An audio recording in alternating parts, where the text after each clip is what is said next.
In the freezing waters of the North Atlantic, Captain Thomas Mitchell had commanded naval vessels for over 2 decades without losing a single life under his watch. His reputation was built on split-second decisions that saved countless sailors from the merciless sea. But, on December 15, 1943, aboard the destroyer HMS Valiant, one shouted command would shatter everything he believed about leadership, trust, and the weight of life and death decisions. What happened in those crucial 30 seconds would haunt him forever and change naval protocol for generations to come. This is the true story of how a decorated war hero's greatest strength became his most devastating weakness, and how sometimes the right decision can still lead to the wrong outcome. The icy wind cut across the deck like a blade, and, in the distance, enemy submarines lurked beneath the dark waves. Captain Mitchell raised his hand, opened his mouth to give what he thought was a life-saving order, and unknowingly set in motion a chain of events that would cost him everything he held dear. The morning of December 15, 1943, began like any other aboard HMS Valiant. Captain Thomas Mitchell stood on the bridge, watching the gray Atlantic waters stretch endlessly toward the horizon. At 42 years old, he carried himself with the quiet confidence that came from 23 years of naval service. His withered hands gripped the rail as he surveyed his domain, a British destroyer cutting through hostile waters during the darkest days of World War II. Mitchell had earned his reputation through careful calculation and unwavering decisiveness. The brass polished on his uniform told the story of a man who had never lost a ship under his command, never failed to bring his crew home. In the Royal Navy, such a record was more than impressive, it was legendary. Officers half his age sought his counsel, and admirals trusted him with the most dangerous missions in the war. The crew of HMS Valiant reflected their captain's excellence. 240 men worked with the precision of a finely tuned machine. Every sailor knew his role, every officer understood the chain of command. They had been together for 18 months, surviving 3 major naval battles and countless smaller skirmishes with German U-boats that prowled these waters like hungry wolves. Lieutenant Commander James Harrison, Mitchell's second-in-command, approached with the morning reports. At 31, Harrison was everything the Navy looked for in a rising officer: intelligent, loyal, and quick to act. He had served under Mitchell for over a year and had developed an almost telepathic understanding of his captain's thinking. "Sir, radar shows clear waters for the next 20 nautical miles," Harrison reported, his breath visible in the frigid air. "However, intelligence suggests increased U-boat activity in our planned route." Mitchell nodded, studying the charts spread before him. The war had turned in favor of the Allies, but German submarines remained a deadly threat. Just last month, 3 British vessels had been torpedoed in these very waters. Every decision carried the weight of life and death. "What's our current speed?" Mitchell asked, not looking up from the navigation charts. 18 knots, sir. We're making good time toward the rendezvous point. The rendezvous was crucial, a meeting with a convoy of merchant ships carrying supplies to Allied forces. HMS Valiant's job was to escort them safely through the most dangerous stretch of ocean between Britain and Iceland. It was routine work, but routine could kill you if you became complacent. Petty Officer Sarah Wellington climbed the stairs to the bridge, carrying sealed orders that had just arrived via radio. At 24, she was one of only 6 women serving aboard HMS Valiant, part of the Royal Navy's experimental program to integrate female personnel into active duty roles. Her presence had initially caused grumbling among some of the older sailors, but her competence and dedication had quickly won their respect. "Captain, urgent communication from Admiral Thornton," she said, extending the sealed envelope. Mitchell broke the wax seal and read quickly. His expression darkened as he absorbed the contents. The merchant convoy they were meant to escort had been attacked 6 hours ago. 2 ships were confirmed sunk, and the survivors were scattered across 40 square miles of ocean in lifeboats and life rafts. "Change of mission, gentlemen," Mitchell announced to his officers. "We're now on search and rescue. Plot a course for coordinates 61.2 north, 18.7 west. Emergency speed." The bridge erupted into controlled activity. Harrison began calculating the fastest route while Wellington coordinated with the radio room to contact other rescue vessels in the area. The engine room received orders to push the destroyer to its maximum sustainable speed. Below deck, Chief Petty Officer Robert McLeod was conducting routine maintenance on the ship's weapons systems. At 51, he was the oldest man aboard HMS Valiant and had served in the Royal Navy since he was 16. His Scottish accent had grown thicker with age, and his grey beard bore witness to decades of salt spray and maritime hardship. McLeod had seen action in the First World War and understood the cost of conflict in ways that younger sailors could not comprehend. He moved through the ship like a guardian angel, checking on the crew's welfare and ensuring that equipment functioned properly. The men trusted him implicitly, often seeking his advice on both professional and personal matters. "Lads, we've got a rescue mission ahead," McLeod announced to the weapons crew. "Could be a long day, so check your gear twice and stay sharp." The news spread quickly through the ship's compartments. Rescue missions were both the best and worst assignments in the Navy. Best because saving lives gave every sailor a sense of purpose that transcended the machinery of war. Worst because they often involved recovering bodies and witnessing the aftermath of tragedy.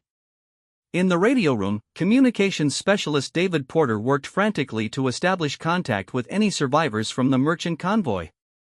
At 19, Porter was the youngest officer aboard HMS Valiant, having joined the Navy straight from school when the war began. His youth was balanced by exceptional skill with radio equipment and an intuitive understanding of maritime communication protocols. "HMS Valiant to any survivors of Convoy Delta 7, please respond," Porter transmitted repeatedly, adjusting frequencies and amplification settings. The static-filled silence that answered each call grew more ominous with every passing minute. Hours passed as HMS Valiant raced toward the last known position of the convoy. The weather was deteriorating, with increasing wind and wave height that made rescue operations more challenging. Captain Mitchell remained on the bridge, refusing offers from his officers to rest. The responsibility for the mission weighed heavily on his shoulders. As afternoon faded toward evening, the first signs of the disaster appeared on the horizon. Smoke still rose from burning oil slicks that marked where the merchant ships had gone down. Debris floated on the waves, pieces of wooden deck planking, empty barrels, personal belongings that told the story of lives lost. "Captain, I'm picking up weak signals," Porter reported from the radio room. "Survivors, sir. At least 3 different groups." Mitchell felt a surge of hope mixed with urgency. Time was their enemy now. The December waters of the North Atlantic were unforgiving. Exposure would kill survivors within hours, even those lucky enough to reach lifeboats. "All stop," Mitchell ordered. "Launch the search boats immediately." HMS Valiant's crew moved with practiced efficiency. 2 motor launches were lowered into the water, each carrying 6 sailors and medical supplies. The destroyer's powerful searchlight swept across the water, looking for the orange glow of emergency flares or the reflective material on life vests. The first group of survivors was located within 30 minutes. 12 men huddled in a partially swamped lifeboat, their faces blue with cold but their spirits lifted by the sight of rescue. They were merchant sailors, civilian volunteers who had risked everything to keep supply lines open. As the survivors were brought aboard HMS Valiant, their stories emerged. The merchant convoy had been attacked by 3 German U-boats operating in coordination. The assault had been swift and merciless, giving crews little time to launch lifeboats before their ships went under. "There are more out there, Captain," gasped Chief Engineer Alan Webb, the senior surviving officer from the merchant vessel SS Marathon. His hands shook as medical personnel wrapped him in warm blankets. "We had 4 lifeboats launched successfully, maybe 5. They could be anywhere within 20 miles. Mitchell absorbed this information grimly. 20 miles of ocean to search in deteriorating weather with limited daylight remaining. Every hour that passed reduced the chances of finding additional survivors alive. The second rescue boat returned with grim news. They had found another lifeboat, but exposure had already claimed 3 of its 8 occupants. The survivors were in critical condition and required immediate medical attention. Dr. Elizabeth Hartwell, HMS Valiant's medical officer, worked tirelessly in the ship's infirmary. At 35, she was one of the most experienced naval physicians in the Royal Navy and had volunteered for sea duty despite having the option to serve in safer shore-based hospitals. "These men need warmth and fluids immediately," she told her medical assistants. Hypothermia is setting in rapidly. We may lose more if we can't stabilize their core temperatures. As darkness approached, the search became increasingly desperate.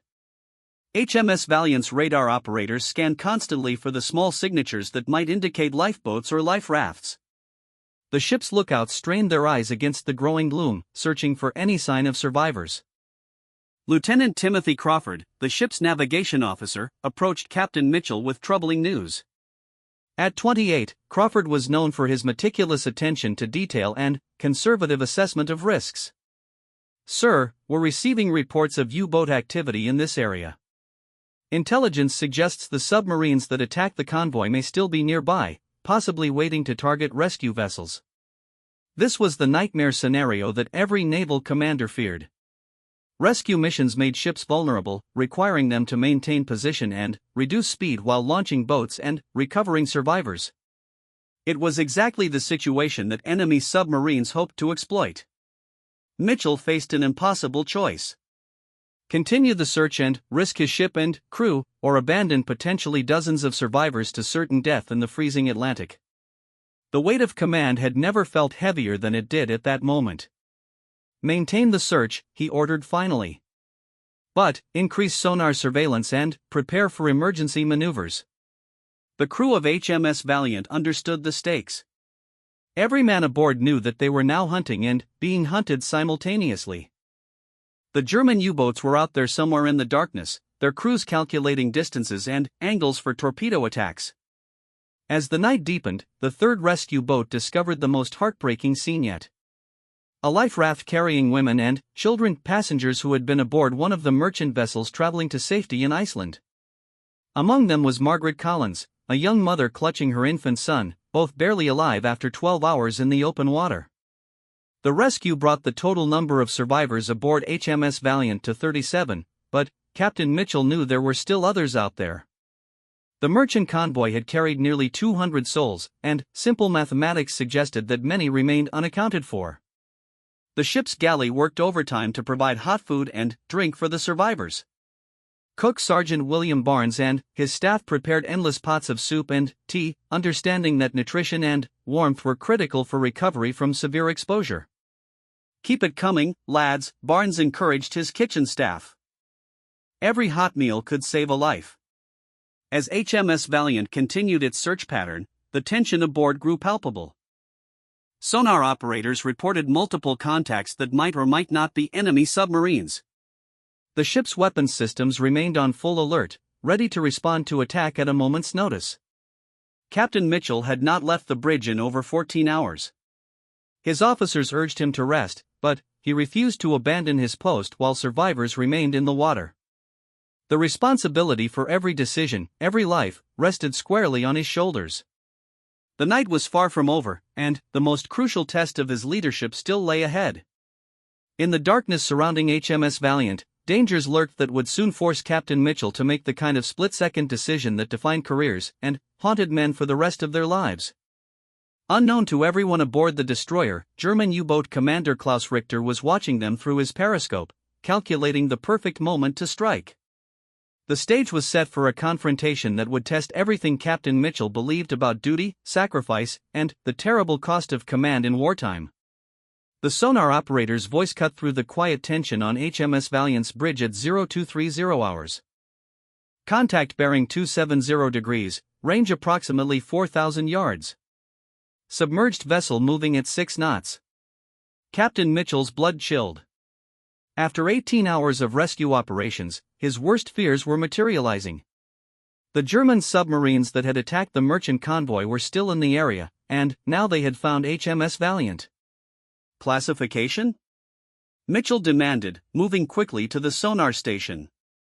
"Signature matches German-type VIC U-boat, sir." "She's running silent, but her screws are giving her away." Lieutenant Commander Harrison joined them at the sonar display, studying the faint green blips that represented potential death lurking beneath the dark waters. "Sir, recommend we cease rescue operations and take evasive action." The weight of this moment pressed down on Captain Mitchell like a physical force. 37 survivors crowded HMS Valiant's lower decks, but intelligence reports suggested at least 60 more remained somewhere in the vast darkness. To abandon the search now meant condemning those people to certain death. To continue meant risking his entire crew. Belay that order, Mitchell said firmly. We continue the search. Alert all stations for possible submarine attack, but maintain rescue operations. Below deck, the survivors huddled in the ship's mess hall, unaware of the deadly game of cat and mouse unfolding around them.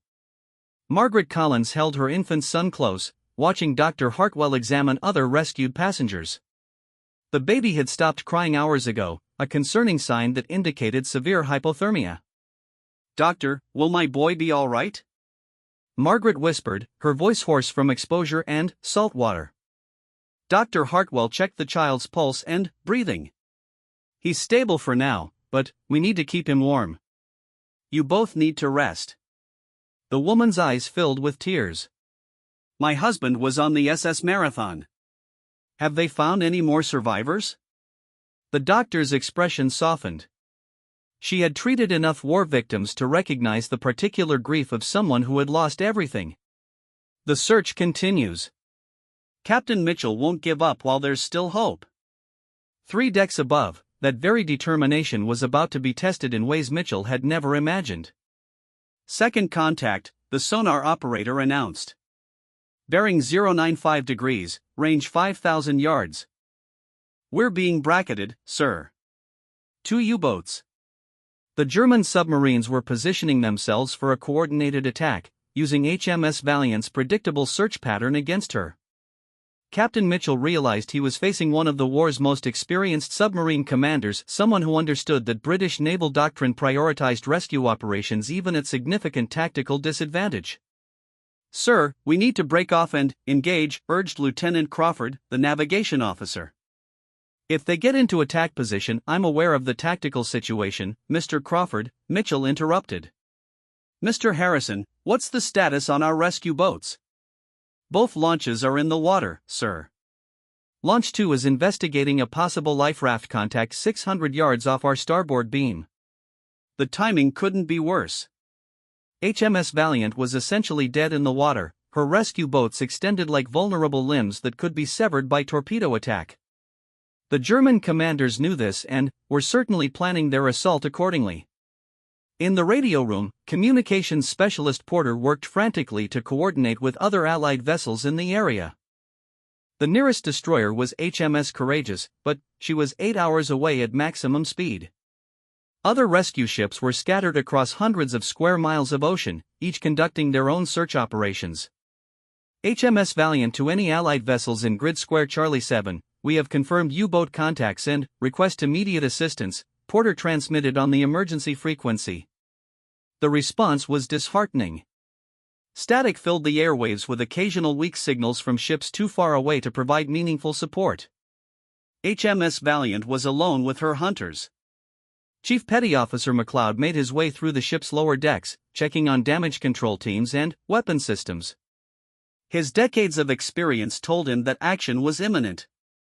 The subtle vibrations in the ship's hull, the tension in the crew's voices, the way officers moved with barely controlled urgency, all signs pointed to impending combat. Lads, listen up, he addressed a group of young sailors manning the stern depth charge launchers. We might be going into action soon. Stay calm, follow orders, and trust your training. Captain Mitchell has never let us down. The sailors nodded with confidence they didn't entirely feel. Most were barely 20 years old and had never experienced submarine warfare. The idea of invisible enemies attacking from beneath the waves terrified them in ways surface combat never could. On the bridge, Captain Mitchell studied the tactical display with growing concern. The 2 U-boats were moving into classic attack formation, one approaching from the starboard quarter while the other maneuvered to cut off escape routes. It was textbook submarine tactics, executed with the precision that made German U-boat commanders so deadly. Range to nearest contact is closing, sir, reported the sonar operator.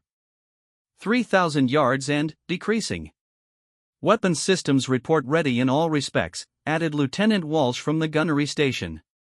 Mitchell faced the moment every naval commander dreaded, the choice between mission completion and crew survival. Naval doctrine was clear, the ship and crew took priority over rescue operations. But, doctrine was written by men who had never watched civilians drowning in ice-cold water while their children cried for help.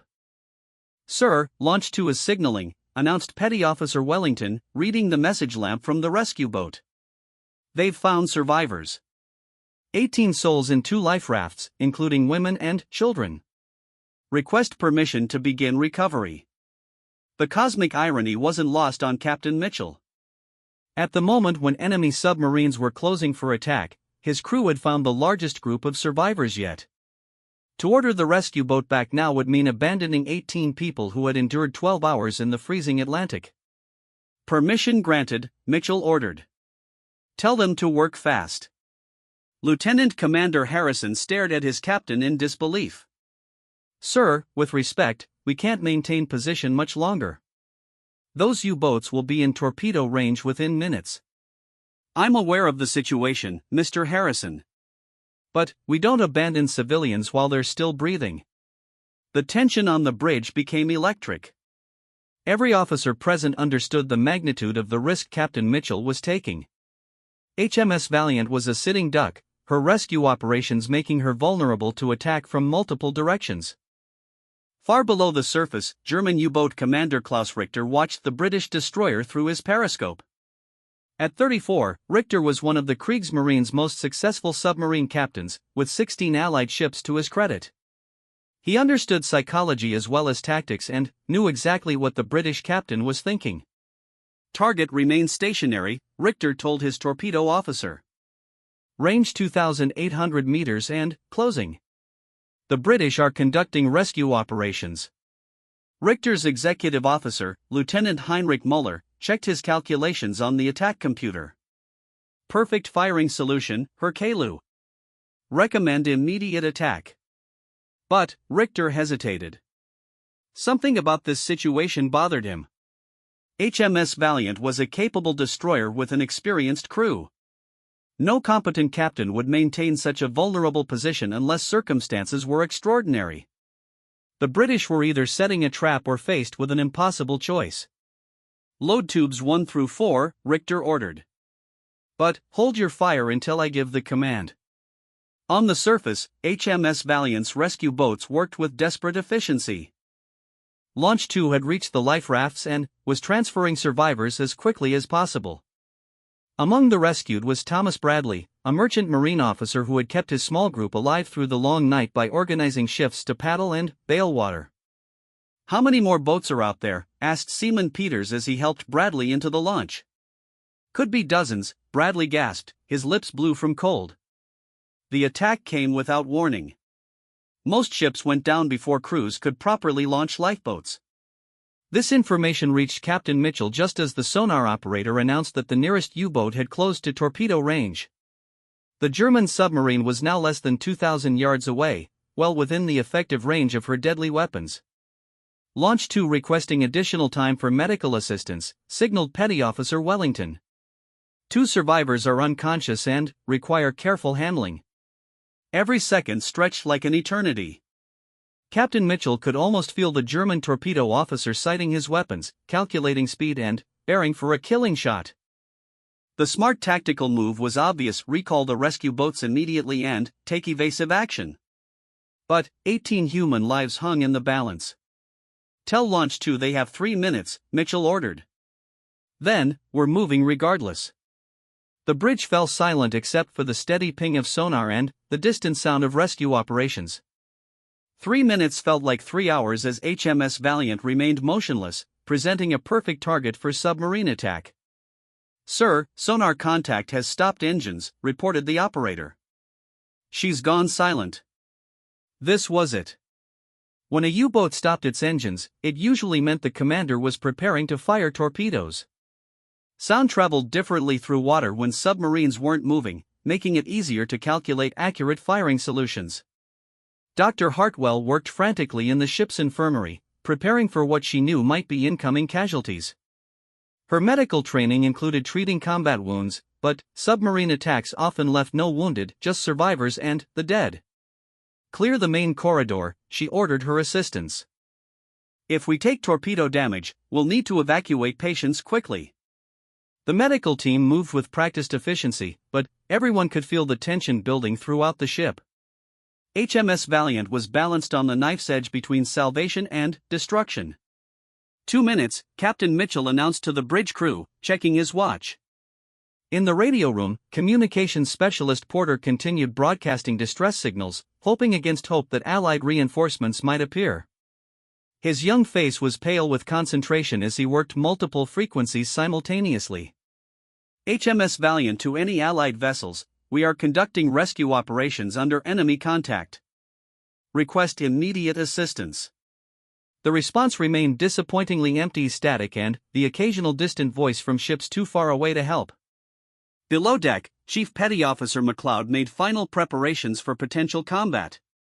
Damage control teams stood ready with fire suppression equipment, emergency lighting, and medical supplies. The ship's ammunition storage was secured, and all watertight doors were prepared for immediate closure. If we take a hit, respond immediately, McLeod told his damage control teams. Speed is everything in submarine warfare. On the bridge, the final countdown continued. Captain Mitchell watched the rescue operations through binoculars, seeing his crew work desperately to save the last few survivors. Every fiber of his military training screamed at him to abandon the rescue and take evasive action, but something deeper kept him rooted in place. 1 minute, he announced. The sonar operator's voice carried new urgency. Sir, I'm detecting torpedo doors opening. Repeat, torpedo doors are opening on the nearest contact. This was the point of no return. German torpedoes could cover 2,000 yards in less than 3 minutes. If the enemy captain fired now, HMS Valiant would have virtually no time to maneuver clear of the attack. Launch 2 signals transfer complete, reported Wellington. 18 survivors aboard, returning to ship immediately. All engines back full, Captain Mitchell ordered. Prepare for emergency maneuvers. But it was too late. The deadly game of cat and mouse was about to reach its climactic moment, and Captain Mitchell was about to learn whether his gamble with death would pay off or cost him everything he had spent 2 decades building. The torpedo struck HMS Valiant's starboard side at 0347 hours with the force of concentrated lightning. The explosion ripped through the destroyer's hull like a giant fist, sending a massive column of water and debris skyward. Captain Mitchell was thrown against the bridge railing as his ship lurched violently to port, her steel backbone screaming under the sudden stress. Damage report. Mitchell shouted over the chaos, pulling himself upright as emergency lighting bathed the bridge in red shadows. The main power had failed instantly, and HMS Valiant was already listing 15 degrees to starboard. Direct hit amidships, sir, came the response from damage control. Flooding in compartments 7 through 9.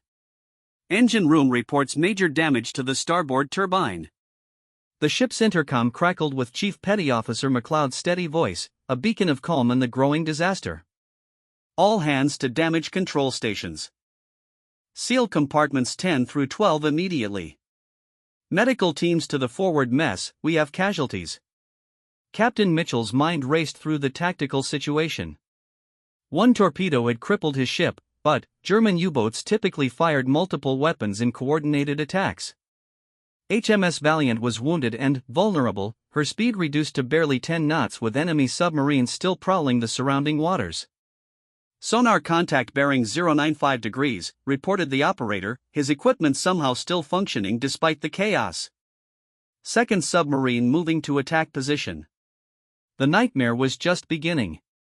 The first U-boat had delivered a crippling blow, and now the second submarine was maneuvering for a killing shot. With HMS Valiant's reduced speed and damaged steering, evasive maneuvers would be nearly impossible. Below deck, the scene was pure chaos. The torpedo had struck near the ship's medical bay, where Dr. Hartwell had been treating rescued survivors. The explosion had thrown patients from their bunks and shattered medical equipment throughout the compartment. Margaret Collins found herself trapped beneath an overturned medical cabinet, her infant son crying weakly in her arms. Water was seeping through cracks in the bulkhead, and the deck was tilted at a sharp angle that made movement treacherous.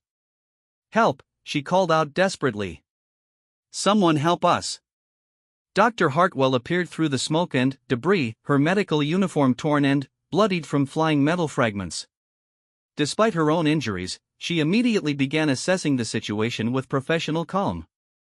"Mrs. Collins, can you move your legs?" the doctor asked, checking the woman for obvious injuries while emergency lighting flickered overhead. "I think so, but the baby, something's wrong with the baby." The infant had stopped crying, which in the chaos might seem like a blessing but was actually an ominous sign. Dr. Hartwell quickly examined the child and realized the explosion's concussion had likely caused internal injuries that required immediate surgical intervention. "We need to get you both to the auxiliary medical station," she said grimly. "Can you walk if I help you?" 3 decks above, Captain Mitchell faced a decision that would define the rest of his life. HMS Valiant was sinking slowly but inevitably. The starboard list was increasing despite damage control efforts, and pumps couldn't keep pace with the flooding. He had perhaps 30 minutes before the destroyer would capsize or break apart completely. "Sir, recommend we abandon ship and transfer survivors to the lifeboats," urged Lieutenant Commander Harrison, his face grim with the reality of their situation. Mitchell studied the tactical display with growing desperation. 55 survivors from the merchant convoy were now aboard HMS Valiant, along with his crew of 240 men. The ship's lifeboats could accommodate everyone, but barely. Launching boats in heavy seas while under submarine attack was extraordinarily dangerous. "Sir, message from Launch 2, reported Petty Officer Wellington, her voice strained with exhaustion. "They're requesting permission to return to ship for evacuation assistance." This was the moment Captain Mitchell had dreaded throughout his career, the choice between certain loss and probable catastrophe. His rescue boats were safely away from the ship, carrying some survivors to potential safety. To recall them now might doom everyone aboard the smaller vessels, but it might also be the only way to save the people still trapped on HMS Valiant. The sonar operator's voice cut through the bridge noise with terrifying urgency. "Second submarine has fired torpedoes. Multiple contacts in the water, bearing 095 degrees. Time seemed to slow as Captain Mitchell processed this information. 3 torpedoes were racing toward his crippled ship at 50 knots. HMS Valiant could not maneuver effectively, could not outrun the weapons, could not return fire at the submerged enemy. He had perhaps 90 seconds before impact. "All hands, brace for torpedo attack," Mitchell announced over the ship's intercom. "Damage control teams stand by for multiple impacts." In those crucial seconds, his mind flashed through 2 decades of naval training and experience. Standard procedure was clear: when facing imminent torpedo attack with no possibility of evasion, a ship's captain should order emergency maneuvers to present the smallest possible target profile. But standard procedure didn't account for the specific situation aboard HMS Valiant. The ship was already listing severely to starboard. A sharp turn to port might reduce the torpedo target area, but it would also increase the list and potentially cause immediate capsizing. Captain Mitchell raised his hand and opened his mouth to give what he believed was the correct tactical order. In his mind, he was about to command a turn to port that would minimize torpedo damage while maintaining ship stability. "Strike her now," he shouted to the helmsman, using naval terminology that referred to adjusting the ship's position quickly. But, in the chaos and noise of combat, with emergency lighting casting strange shadows and the intercom system damaged by the first torpedo hit, his words were misunderstood. Petty Officer Wellington, operating the ship's communications, heard something entirely different through the static and confusion. To her terrified ears, Captain Mitchell's command sounded like "strike her down." An order she interpreted as permission to abandon the rescue operations and save the ship by jettisoning weight. Wellington immediately transmitted to Launch 2, "Captain orders emergency separation. Abandon rescue operations immediately." The rescue boat commander, Lieutenant Peters, received this message with shock and confusion. His launch was approaching HMS Valiant to assist with evacuation, but now he was being ordered to abandon ship. In the heat of combat, with limited time to question orders, he followed what he believed were direct commands from his captain. "All stop," Peters ordered. "Come about to bearing 270. Emergency separation from HMS Valiant." This tragic misunderstanding set in motion a chain of events that would haunt Captain Mitchell for the rest of his life. As Launch 2 turned away from the sinking destroyer, the second wave of torpedoes struck HMS Valiant with devastating effect. The first torpedo hit near the ship's forward magazine, causing a secondary explosion that lit up the night sky like a miniature sun. The second weapon struck amidships, directly beneath the area where Dr. Hartwell was trying to evacuate injured survivors. Captain Mitchell felt his ship die beneath his feet. HMS Valiant's back broke with a sound like thunder, and the destroyer began to settle rapidly by the bow. Water rushed into compartments faster than human effort could contain it. "Abandon ship," Mitchell finally ordered, but his words came too late for many of the people trapped below deck. Margaret Collins and her infant son were among those caught in the rapidly flooding medical compartment. Dr. Hartwell had managed to free them from the wreckage, but escape routes were blocked by twisted metal and rising water. "This way," the doctor shouted, leading Collins toward what she hoped was a clear passage to the upper decks. But the ship's increasing list made navigation treacherous, and the emergency lighting was failing section by section. Chief Petty Officer McLeod worked desperately to coordinate evacuation efforts, but the ship was sinking faster than anyone had anticipated. Compartments that had been secure minutes earlier were now flooded ruins, and the deck was tilting at angles that made movement nearly impossible. "All hands topside," McLeod commanded over the failing intercom. "Emergency evacuation. Move quickly but stay calm." On the bridge, Captain Mitchell watched helplessly as his ship and crew faced annihilation. HMS Valiant was settling by the bow with increasing speed, and he could see that many of his people would not reach the lifeboats in time. "Sir, we need to abandon the bridge," urged Lieutenant Commander Harrison. "The ship won't stay afloat much longer." But Mitchell couldn't bring himself to leave while people remained trapped below. He had spent his entire career protecting the lives under his command, and the idea of abandoning them now went against everything he believed about leadership and duty. "You go ahead, Mr. Harrison. Get the bridge crew to safety." "Sir, I'm not leaving without you." The two officers stood together on the tilting bridge, watching their ship die around them. In the distance, Launch 2 maintained its position away from HMS Valiant, its crew believing they were following their captain's direct orders.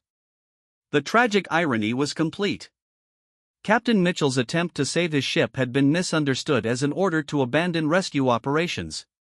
His rescue boats were now safely away from the disaster, but dozens of people remained trapped aboard the sinking destroyer.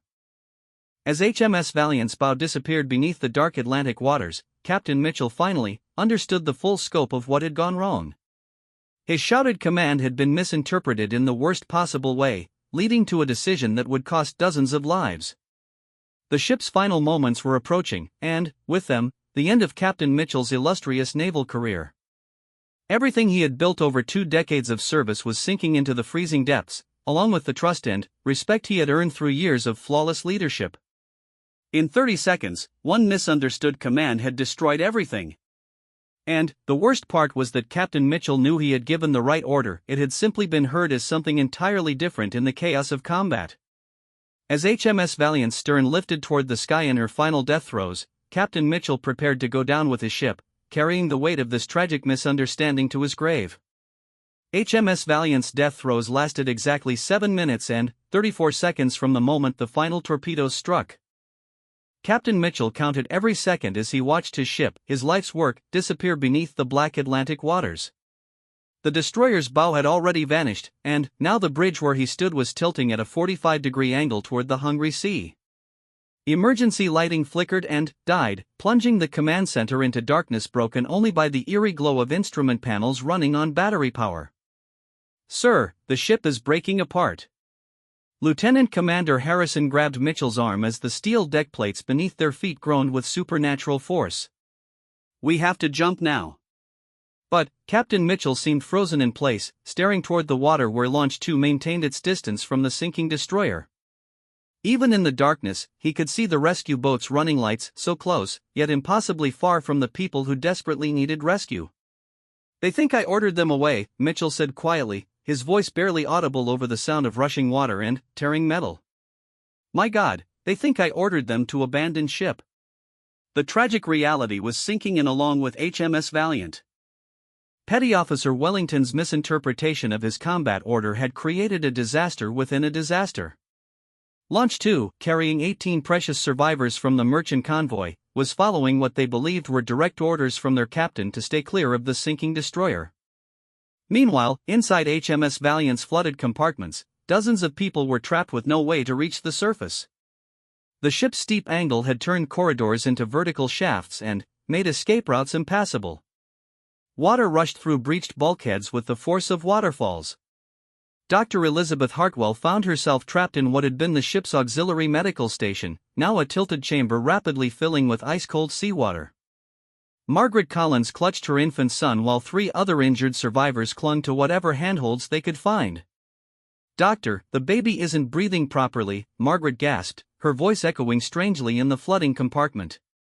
Dr. Hartwell waded through knee-deep water to examine the child. Her medical training told her immediately that the infant was dying from a combination of hypothermia and internal injuries caused by the torpedo explosions. Without immediate surgical intervention in a proper facility, the baby would not survive the next hour. "We need to get topside immediately," she said, trying to project confidence she didn't feel. The medical bay's exit was blocked by twisted metal beams, and water was rising faster than she had ever seen in submarine warfare simulations. There! Dr. Hartwell spotted a damaged ventilation grate that led to an emergency access shaft. "If we can get through that opening, it should take us to the upper deck." The doctor began working frantically to widen the opening, using medical instruments as improvised tools. Behind her, Margaret Collins whispered prayers while her baby son fought for each labored breath. 3 decks above, Chief Petty Officer McLeod had reached the ship's main deck and was coordinating the launch of HMS Valiant's remaining lifeboats. The destroyer's severe list made normal launching procedures impossible, requiring dangerous improvisations that cost precious time. "Lower away on the port side," McLeod shouted to the boat crews. "Keep her steady, we've got injured coming up." The chief petty officer had served through enough emergencies to recognize when a situation was beyond saving. HMS Valiant would sink within minutes, taking anyone still aboard to the bottom of the Atlantic. His job now was to save as many lives as possible in the time remaining. "Chief," called out Seaman Peters, pointing toward the tilted superstructure. "There are people trapped in the medical section." McLeod could see lights flickering in the area where Dr. Hartwell had established her emergency treatment center. But reaching that section would require climbing down into the flooded parts of the ship, a virtual suicide mission with HMS Valiant sinking so rapidly. "We can't get to them," McLeod said grimly. "The compartment is flooded and the ship will be gone before we could mount a rescue." This was the nightmare every naval veteran understood but hoped never to face. Sometimes, saving additional lives meant sacrificing your own, and sometimes, the mathematics of survival made rescue attempts impossible. On the bridge, Captain Mitchell finally stirred from his paralysis. The reality of what was happening had crystallized in his mind with terrible clarity. His misunderstood command had led to a catastrophic breakdown in rescue operations, but people were still alive and still needed help. "Mr. Harrison, signal launch 2 immediately," Mitchell ordered, moving toward the communication station. "Tell them to return for evacuation assistance." "Sir, the radio equipment was damaged in the torpedo attack. We have no way to communicate with the boats." The cosmic irony was complete. The same explosion that had triggered the miscommunication had also destroyed HMS Valiant's ability to correct the mistake. Launch 2 continued to maintain its distance, following what they believed were standing orders, while the destroyer carried dozens of people toward the ocean floor. Lieutenant Commander Harrison made one final attempt to convince his captain to abandon ship. "Sir, we've done everything possible. The ship is lost. We need to save ourselves and the crew members who can still be rescued." Captain Mitchell looked at his second-in-command with eyes that reflected 23 years of naval service and the weight of command responsibility. "Mr. Harrison, I gave an order that was misunderstood. People are dying because of that misunderstanding. I can't abandon them." "Sir, with respect, your death won't save anyone. The ship is sinking regardless of what you do." But Mitchell's mind was already racing toward a desperate solution. HMS Valiant carried emergency signal rockets that could be fired manually from the deck-mounted launchers. If he could reach the signal station and launch a rocket toward Launch 2, the boat commander might realize that something had gone wrong with the communication. "Cover me," Mitchell said, starting toward the ladder that led to the main deck. "I'm going to signal the rescue boats." The two officers began climbing down from the bridge as HMS Valiant's stern rose higher into the night sky. The destroyer was now tilted at nearly 60 degrees, making movement across the deck extremely treacherous. One slip would send them sliding into the churning water where the ship's bow had disappeared. Below deck, Dr. Hartwell finally succeeded in widening the ventilation opening enough for people to crawl through. The emergency shaft was flooded to waist height, but it represented their only chance of reaching the surface before the compartment filled completely. "Mrs. Collins, you go first," the doctor ordered. "I'll hand the baby through to you once you're in the shaft." Margaret Collins squeezed through the narrow opening into the flooded access way. The water was shockingly cold, and the shaft was nearly vertical due to the ship's severe list. She would have to climb upward through rising water while carrying an unconscious infant.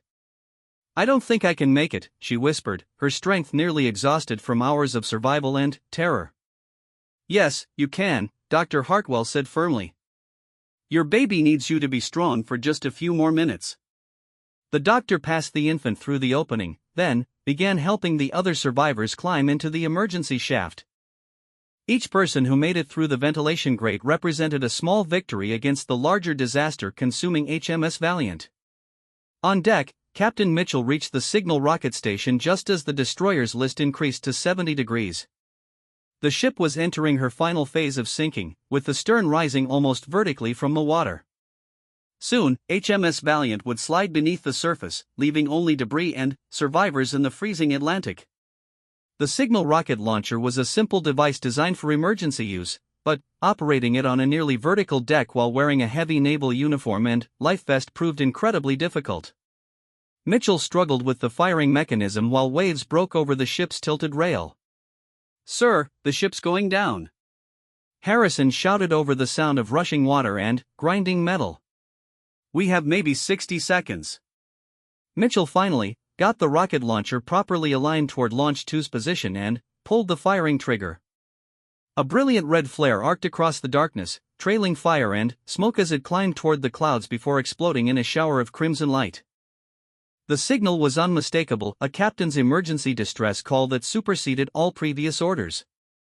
In the distance, Launch 2's running lights changed course immediately as Lieutenant Peters realized something had gone catastrophically wrong with their communications.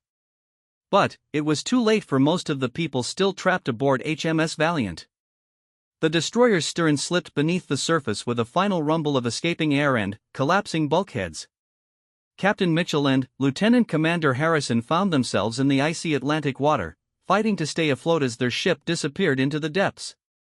The water was so cold it felt like being stabbed with thousands of ice needles.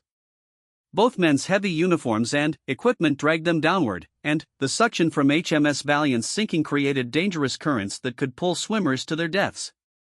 "Swim clear of the ship," Mitchell gasped, fighting against the downward pull. "Don't let the suction drag you under." Around them in the darkness, other survivors struggled in the freezing water. Some had managed to grab life preservers or floating debris, while others simply fought to keep their heads above the waves. The North Atlantic in December was merciless. Most people would survive less than 15 minutes in water this cold. Launch 2 raced toward the disaster site, but Lieutenant Peters could see that HMS Valiant was already gone. The area where the destroyer had fought for her life was now marked only by floating wreckage and the bobbing heads of survivors scattered across several hundred yards of dark ocean. Emergency rescue operations. Peters ordered his boat crew. Get as many people as possible. The launch moved systematically through the debris field, pulling exhausted survivors from the water. Each rescue was a race against time, as hypothermia was already claiming lives among those who had been in the water longest. Dr. Hartwell was among the first to be pulled aboard Launch 2, her medical knowledge making her invaluable for treating the survivors they continued to recover. She had managed to reach the surface through the emergency shaft, but Margaret Collins and her infant son were nowhere to be found in the floating wreckage. "Doctor, we need your help immediately," called Seaman Rodriguez from the boat's stern. "This man is unconscious and barely breathing." Chief Petty Officer McLeod lay motionless in the bottom of the launch, his gray beard crusted with ice and his skin blue from extreme cold exposure. He had stayed with HMS Valiant until the final moments, helping other crew members escape before jumping himself. Dr. Hartwell began emergency treatment immediately, using techniques designed to revive hypothermia victims. But she knew that McLeod's age and the severity of his exposure made recovery unlikely without immediate access to proper medical facilities. The launch continued its rescue operations, but the mathematics were grim. HMS Valiant had carried nearly 300 souls when she sank, her crew plus the merchant convoy survivors they had rescued earlier. Launch 2 could accommodate perhaps 50 people in emergency conditions, and other rescue boats in the area faced similar limitations. Captain Mitchell was pulled from the water after 12 minutes of exposure, semi-conscious and suffering from severe hypothermia. As he was hauled aboard Launch 2, his first words were questions about his crew and the civilians they had been trying to save. "How many?" he whispered through chattering teeth. "How many did we lose?" The answer to that question would haunt him for the rest of his life. HMS Valiant's sinking had claimed 127 lives, including Margaret Collins and her infant son, who had drowned in the ship's flooded medical compartment despite Dr. Hartwell's desperate rescue efforts. The tragedy was compounded by the knowledge that Launch 2 could have assisted with evacuation if not for the fatal miscommunication. Captain Mitchell's shouted combat order had been misunderstood at the worst possible moment, leading to a disaster that claimed more than 100 innocent lives. As Allied rescue ships finally arrived at dawn to collect the survivors, Captain Mitchell sat in shocked silence, wrapped in blankets but unable to stop shivering. The weight of what had happened was just beginning to settle on his shoulders, and he knew that his naval career, his entire sense of identity, had died along with HMS Valiant. The war would continue, other ships would fight and sometimes die, but for Captain Thomas Mitchell, the battle was over. One misunderstood command had destroyed everything he had spent 2 decades building, and no amount of explanation or investigation would ever bring back the people who had paid the ultimate price for a tragic failure in communication. The Royal Navy's Board of Inquiry convened 6 weeks after HMS Valiant's sinking, in a grey stone building in Portsmouth that had witnessed the judgment of naval officers for over 2 centuries. Captain Thomas Mitchell sat rigidly at attention in his dress uniform, the same blue wool that had once represented honor and achievement now feeling like a shroud around his shoulders. The board consisted of 3 senior admirals, each representing decades of naval experience and the institutional memory of the Royal Navy. At the center sat Admiral Sir Charles Thornton, a man whose own career had included command of destroyers during the First World War. His weathered face bore the marks of someone who understood both the burdens of leadership and the price of failure. "Captain Mitchell," Admiral Thornton began, his voice carrying the formal tone required by naval protocol, "you stand accused of negligence in the performance of duty resulting in the loss of HMS Valiant and 127 souls. How do you plead?" Mitchell rose slowly, feeling the weight of every eye in the hearing room. Representatives from the families of lost crew members sat in the gallery, their faces reflecting grief and anger that no verdict could ever fully address. Among them sat Dr. Elizabeth Hartwell, one of the few survivors who had witnessed the final moments aboard the sinking destroyer. "I plead not guilty, sir," Mitchell replied, his voice steady despite the turmoil in his mind. The words felt hollow even as he spoke them. Technically, he had followed proper naval procedure during the submarine attack. His tactical decisions had been sound, his combat orders appropriate for the situation. But 127 people were dead because of a misunderstanding that might have been prevented if he had been clearer, louder, more specific in his communications. Lieutenant Commander James Harrison, now serving aboard HMS Courageous, stepped forward as the first witness. His testimony would be crucial, as he had been present on the bridge during the fatal moments when Mitchell gave his misunderstood command. "Mr. Harrison," began Captain Williams, the board's prosecuting officer, "please describe the events immediately prior to the final torpedo attack on HMS Valiant." Harrison straightened his shoulders, clearly uncomfortable with testifying against his former captain. "Sir, HMS Valiant had been conducting rescue operations for approximately 18 hours. We had recovered 55 survivors from the merchant convoy and were maintaining position while our boats completed the final transfer operations. And Captain Mitchell's response to the submarine threat? Sir, the captain was aware of multiple U-boat contacts in our immediate vicinity. He made the tactical decision to continue rescue operations despite the risk to his own vessel. This was the crux of the case against Mitchell. Naval regulations were clear that ship safety took priority over rescue missions when enemy contact was imminent. By maintaining position while German submarines maneuvered into attack formation, he had arguably violated fundamental principles of naval command. In your opinion, Mr. Harrison, was Captain Mitchell's decision to continue rescue operations appropriate given the tactical situation? Harrison hesitated, understanding that his answer would influence not only Mitchell's fate but also future naval doctrine regarding rescue operations. Sir, Captain Mitchell balanced multiple factors in making his decision. The rescue operation was nearly complete, and abandoning it would have meant certain death for 18 civilians, including women and children. The board members exchanged glances, recognizing the impossible choice that submarine warfare often forced upon ship commanders. War was never simply about following regulations, it required human judgment in situations where all options carried terrible costs. Dr. Hartwell was called next, her medical expertise making her testimony particularly valuable regarding the rescue operations and the ship's final moments. She had treated both civilian survivors and HMS Valiant's crew, giving her a unique perspective on the disaster. Doctor, in your professional opinion, how many additional lives might have been saved if Launch 2 had remained close to HMS Valiant during the sinking? Dr. Hartwell's face reflected the weight of memories she would carry forever. Sir, based on my observations, I believe 15 to 20 additional people might have survived if immediate rescue assistance had been available. The water temperature and sea conditions made survival time extremely limited. This testimony struck Mitchell like a physical blow. 15 to 20 people, including Margaret Collins and her infant son, might have lived if his combat order had been understood correctly. The mathematics of tragedy were precise and unforgiving. Petty Officer Sarah Wellington took the witness stand with obvious reluctance.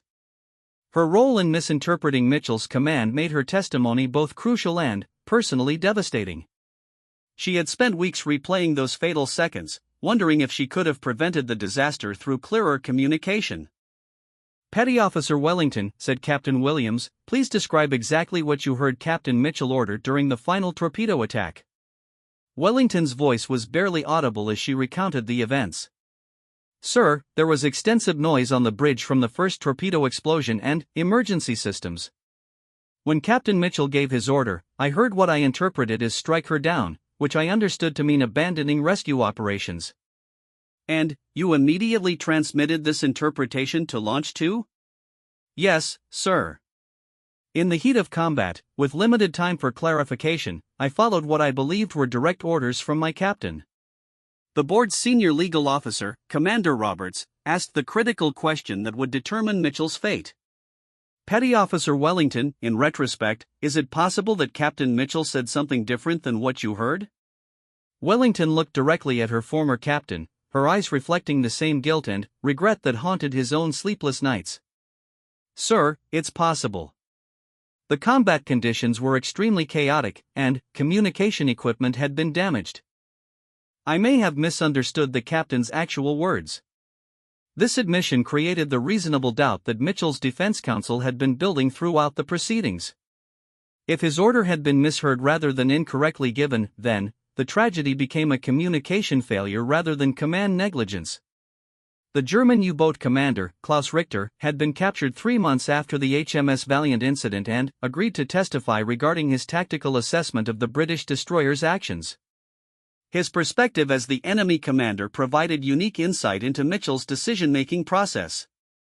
For Richter, Admiral Thornton addressed the German officer with formal courtesy. From your tactical perspective, was HMS Valiant's captain acting reasonably given the circumstances you observed?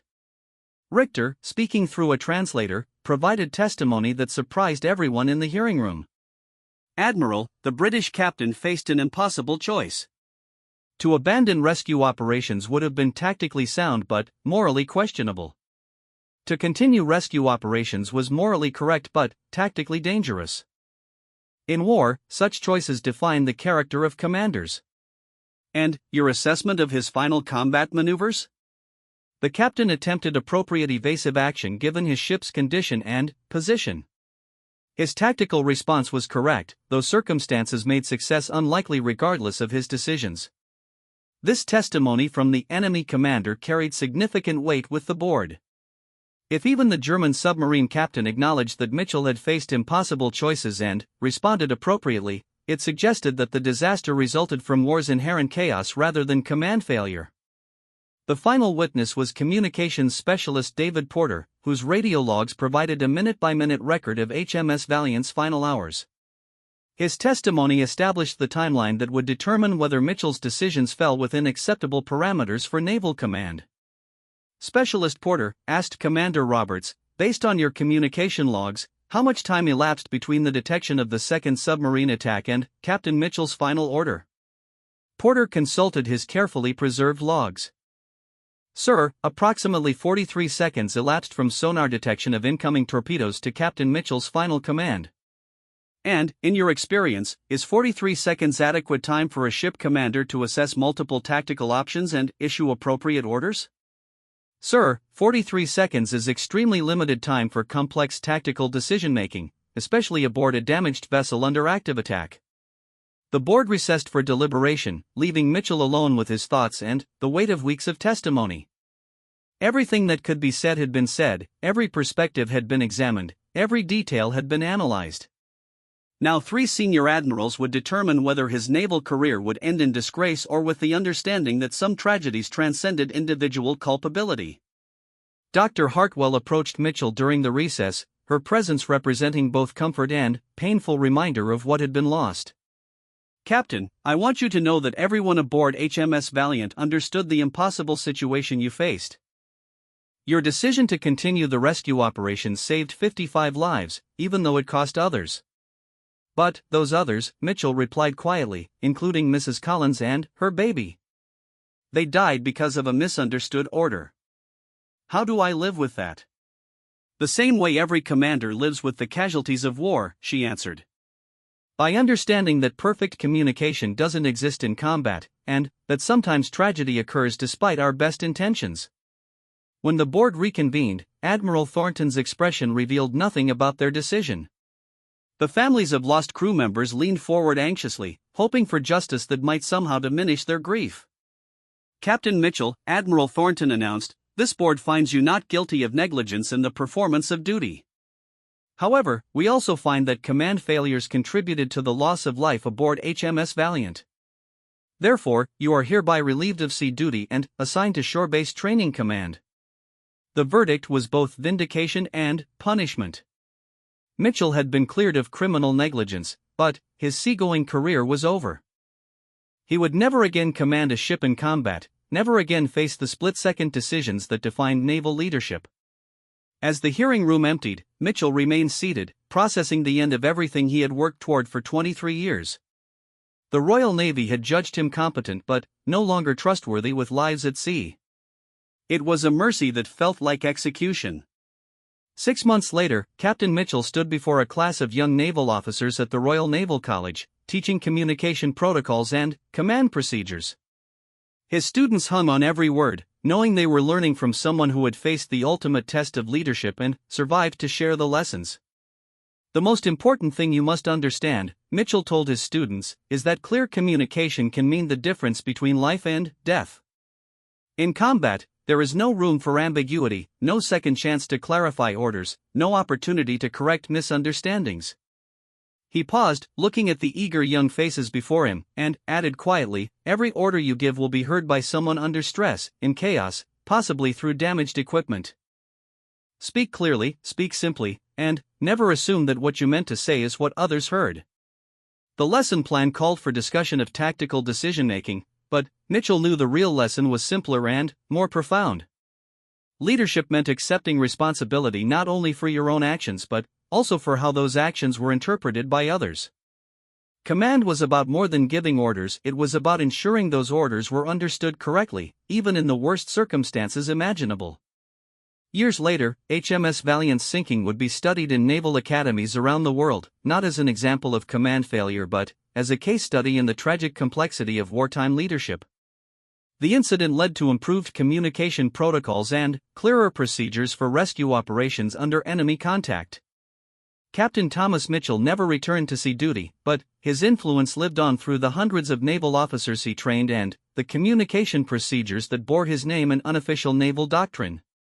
The price of his hard-learned wisdom had been 127 lives in his own seagoing career, but the lessons prevented similar tragedies in conflicts yet to come. The weight of command, he learned, extends far beyond the moment of decision. It includes responsibility for every misunderstanding, every miscommunication, every tragic consequence of orders given with the best intentions but received in the worst circumstances. This burden was his to carry for the rest of his life, along with the knowledge that sometimes doing everything right still leads to unbearable loss. In the end, Captain Mitchell's story became a reminder that heroism and tragedy often occupy the same moment, separated only by the unpredictable nature of human communication under extreme stress.